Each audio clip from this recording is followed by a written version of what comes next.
குழந்தைகளா, இன்னைக்கு நாம தமிழ் மாதங்கள் தான் படிக்க போறோம். இங்கிலீஷ் கேலண்டர் ஃபாலோ பண்ணும்போது எப்படி ஜனவரி பிப்ரவரின்னு 12 மாதங்கள் வருதோ அதே மாதிரி தமிழ் மாதங்களும் நமக்கு 12 மாதங்கள் இருக்கு. இது சித்திரை, வைகாசி இப்படின்னு ஆரம்பிக்கும். அப்போ தமிழ் மரபுப்படி பார்த்தா சித்திரை மாதத்துல தான் நாம தமிழ் வருட பிறப்பு கொண்டாடுவோம். இந்த தமிழ் மாதங்கள் ஒவ்வொன்றுத்துக்கும் ஒவ்வொரு சிறப்பு இருக்கு.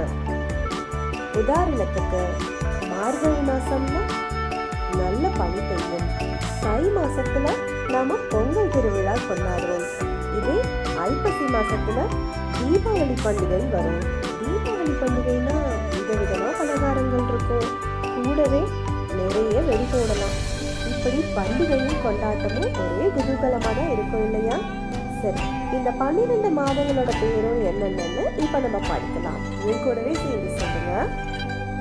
சித்திரை, சித்திரை, வைகாசி, வைகாசி, ஆனி, ஆனி, ஆடி, ஆடி, ஆவணி, ஆவணி, புரட்டாசி, புரட்டாசி, ஐப்பசி, ஐப்பசி, கார்த்திகை, கார்த்திகை, மார்கழி, மார்கழி, தை, தை, மாசி, மாசி, பங்குனி, பங்குனி,